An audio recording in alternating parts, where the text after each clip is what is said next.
आप सभी सुधीजनों को सादर नमस्कार। मित्रों, आज के इस वीडियो के माध्यम से हम बात करने वाले हैं महामृत्युंजय के विषय में। महामृत्युंजय मंत्र आप सभी जानते हैं, लेकिन फिर भी कई बार ऐसा होता है कि महामृत्युंजय का जप अनुष्ठान इत्यादि जब हम करते हैं तो उसके द्वारा जो फल प्राप्त होना चाहिए वो फल प्राप्त नहीं होता है। क्यों नहीं होता है? क्योंकि जब भी आप कोई कार्य करते हैं और उस कार्य में जब कोई बाधा उत्पन्न होती है या कार्य सही तरीके से नहीं किया जाता है तो उसके द्वारा जो फल जनित होता है, जो फल उत्पन्न होना चाहिए वो फल उत्पन्न हमको नहीं होता है या वो फल हमको प्राप्त नहीं होता है। क्योंकि कहीं ना कहीं कोई गड़बड़ी, कोई गलती, कोई त्रुटि हमने कर रखी है। तो महामृत्युंजय मंत्र के जप को हम कैसे करें कि हमको उसके द्वारा जो फल प्राप्त होना है वो फल प्राप्त हो। महामृत्युंजय करते किस लिए हैं? क्योंकि मृत्युंजय अर्थात मृत्यु पर भी ये विजय प्राप्त करता है।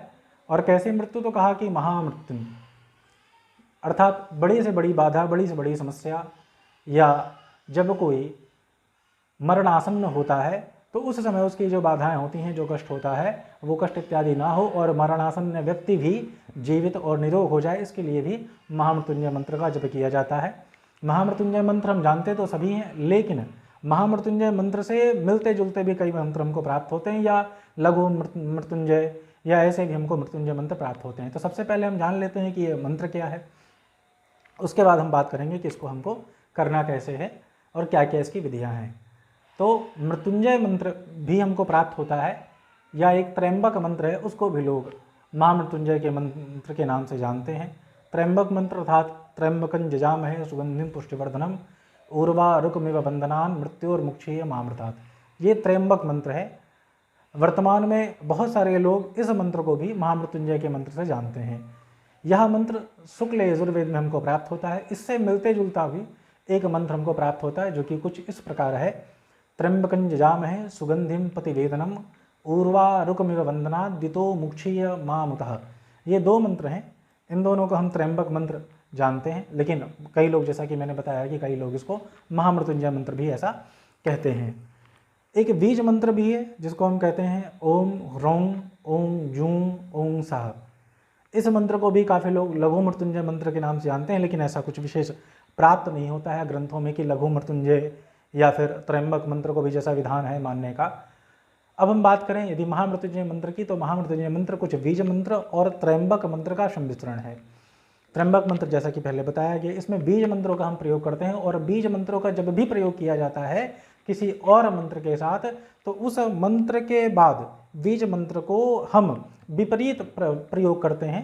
अर्थात सबसे पहले हमने बीज मंत्र का प्रयोग किया और बीज मंत्र का जिस तरह हमने प्रयोग किया उस तरह ही उसका ठीक विपरीत हम विशेष मंत्र के साथ जो कि हमको प्राप्त होते हैं उसके विपरीत हम प्रयोग कर देते हैं। जैसे इस मंत्र की हम यदि महामृत्युंजय मंत्र की बात करें तो यह महामृत्युंजय मंत्र कुछ इस प्रकार है। ओम ह्रौं ओम जूं ओम सः भूर्भुवः स्वः त्र्यंबकं जजामहे सुगंधिं पुष्टिवर्धनम उर्वारुकमिव बंधनान् मृत्योर्मुक्षीय मामृतात् भूर्भुवः स्वरूं जूं सः ह्रौं ओम। इस मंत्र को हम महामृत्युंजय मंत्र कहते हैं। आप सभी इस मंत्र का जप भी करते होंगे या त्र्यंबक मंत्र का भी जप करते होंगे, लेकिन मंत्र के जप के पश्चात जो उसका फल प्राप्त होना चाहिए वो फल हमको प्राप्त नहीं होता है। क्यों प्राप्त नहीं होता है? क्योंकि मंत्रों का एक इतिहास है, मंत्रों का एक रहस्य है, या बहुत सारे मंत्र ऐसे भी होते हैं जो शापित होते हैं। जो शापित मंत्र होते हैं यदि उनको हम शाप विमुक्त नहीं करते हैं तब तक वो लाभकारी नहीं होते हैं। यदि हम अभी हाल फिलहाल में नवरात्र बीता है जहाँ पर कि नवचंडी का या फिर चंडी पाठ इत्यादि किया जाता है। चंडी पाठ में भी ऐसा पाया जाता है कि चंडी पाठ के द्वारा जो हमको फल प्राप्त होना चाहिए वो नहीं होता है। उसका कारण विशेष है कि जो दुर्गा सप्तशती है जो मार्कंडेय पुराण से ली गई है वो भी शापित है। तो सबसे पहले साप से मुक्त करने के लिए साप विमोचन मंत्रों का प्रयोग करना चाहिए, उसके बाद ऐसा करना पाठ का प्रयोग करेंगे तब उसके द्वारा जो जनित फल है वो आपको प्राप्त होगा। तो यहाँ महामृत्युंजय मंत्र को सबसे पहले हमको करने के लिए संकल्प का प्रयोग करना चाहिए। इसके 7 चरण हैं। मैं वीडियो को बहुत ज़्यादा लंबा नहीं खींचूंगा, मैं संक्षेप में बताने का प्रयास करूंगा। तो महामृत्युंजय को करने के लिए 7 चरण हैं। यदि इन 7 चरणों के बिना आप प्रयोग करते हैं, मंत्र का जप का करते हैं, तो हमको उस जप से जो फल प्राप्त होना चाहिए वो फल प्राप्त नहीं होता है। सबसे पहले तो हम संकल्प करेंगे कि हम जप किस लिए कर रहे हैं। अब संकल्प भी दो प्रकार का होता है, निष्काम और सकाम। निष्काम अर्थात बिना काम के, अर्थात भगवत प्राप्ति के लिए या जिसका कुछ विशेष प्रयोजन ना हो, मानसिक शांति या भगवत प्राप्ति ऐसा। सकाम जिसमें कोई काम विशेष हो, है ना, अर्थात रोग से मुक्ति हो या कुछ प्राप्त करना चाहते हैं या आपकी कोई आशा है या अन्य जो भी चीज़ है वो सकाम। तो सबसे पहले तो हम संकल्प करेंगे कि संकल्प हम किस लिए कर रहे हैं, ताकि हम जिस लिए इस मंत्र का जप कर रहे हैं वो फल हमको प्राप्त हो। उसके बाद हम विनियोग का प्रयोग करते हैं। ये विनियोग क्या है? विनियोग है मंत्र का रहस्य, अर्थात जिस मंत्र का आप प्रयोग कर रहे हैं उस मंत्र का देवता कौन है, उस मंत्र का ऋषि कौन है, उस मंत्र में छंद का किस छंद का प्रयोग किया गया, ये सब विनियोग के अंतर्गत आता है। यदि आप चाहेंगे तो इसके लिए भी मैं एक अलग से वीडियो बना दूंगा। विनियोग करने के बाद हम अंगन्यास करते हैं। यहाँ अर्थात महामृत्युंजय मंत्र में 3 प्रकार के अंगन्यास का प्रयोग किया जाता है।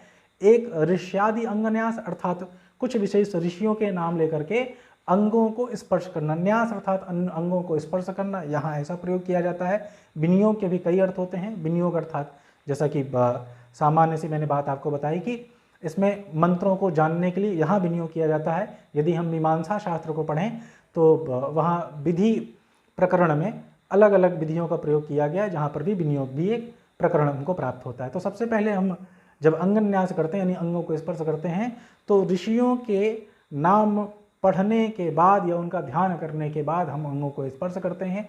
इसके बाद हम हृदयादि अंगन्यास करते हैं, जिसको हम षड अंगन्यास कहते हैं या षडंगन्यास कहते हैं। इसमें हम हृदय को, शीर्ष को, शिखा को, दोनों बाजुओं को, तीनों नेत्र को और उसके बाद एक ताली या चुटकी ऐसा बजाते हैं। इस प्रकार ये 6 अंगन्यास होते हैं।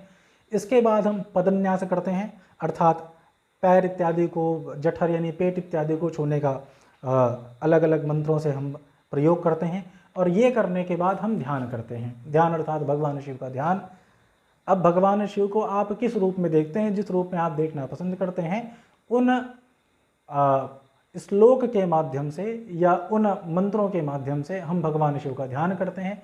ध्यान करने के बाद महामृत्युंजय मंत्र का जप, अर्थात ओम ह्रौं ओम जूं ओम सः भूर्भुवः स्वः त्र्यंबकं यजामहे सुगंधिं पुष्टिवर्धनम उर्वा रुकमिव वंदनान् मृत्योर्मुक्षीयमाम्, अर्थात इस मंत्र का जप करते हैं। यदि यह वीडियो आपको अच्छा लग रहा हो तो आप लाइक ज़रूर करें। यदि कोई प्रश्न हो तो आप कमेंट्स बॉक्स में जा कर के कमेंट कर सकते हैं और चैनल को सब्सक्राइब ज़रूर करें, जिससे थोड़ा सा हम लोग भी मोटिवेट होते हैं और भी आपके प्रश्नों का जवाब देने का प्रयास करते हैं। और जब भी हम कुछ नई वीडियो बनाते हैं तो सबसे पहले वो आप तक पहुंचती हैं। तो चैनल को सब्सक्राइब ज़रूर करें। वापस आते हैं विषय पर। मंत्र के जप को करने के बाद जैसे ही जप समाप्त होता है तो हम सामान्य रूप से क्या करते हैं कि हम जिस माला से कर रहे हैं, अर्थात हम यदि कर माला से कर रहे हैं तो हम कर को देख लेते हैं, है ना। यदि हम मोती की माला, मूंगे की माला या रुद्राक्ष की माला या मानसिक जप, जिस प्रकार भी आप जप कर रहे हैं, जप करने के बाद जप को अर्पण आप जरूर करें। अर्पण अर्थात जिस भी देवता के निमित्त आप जप कर रहे हैं उस देवता को अर्पण करें कि मैंने ये जप किया, इसको आपको मैं दे रहा हूँ और मेरी जो विनती है, जिस लिए मैंने संकल्प किया है, वो संकल्प मेरा पूर्ण हो, ऐसा हम निवेदन करते हैं। और निवेदन करने के बाद फिर माला को रख करके आसन इत्यादि पे जो पूजन इत्यादि होता है वो करके अगर हम उठते हैं तो हमारे द्वारा जो सकाम या निष्काम जो भी संकल्प लिया गया है वो जरूर पूर्ण होता है। यदि आप स्वयं कर रहे हैं तो ध्यान रहे कि यदि आपको बीच में जम्हाई आती है या ध्यान कहीं और भटक जाता है या माला छूट जाती है, माला फंस जाती है या फिर किसी प्रकार की अन्य त्रुटि होती है तो फिर से आप शुद्धिकरण करके फिर से आप आचमन इत्यादि करके और जप करें तो आपके द्वारा जो भी संकल्पित किया गया है, जो भी इच्छा विशेष है, वह आपको जरूर प्राप्त होती है। तो इस प्रकार कुछ 7 बिंदु हमारे पास हैं: संकल्प, विनियोग, ऋष्यादि अंगन्यास, हृदयादि अंगन्यास, पदन्यास, मंत्र जप, ध्यान और जप अर्पण। ये 7 चीज़ें प्रमुख हैं। इन 7 चीज़ों को यदि हम ध्यानपूर्वक करें तो महामृत्युंजय मंत्र के जप का जो फल प्राप्त होना चाहिए वह फल हमको जरूर प्राप्त होता है।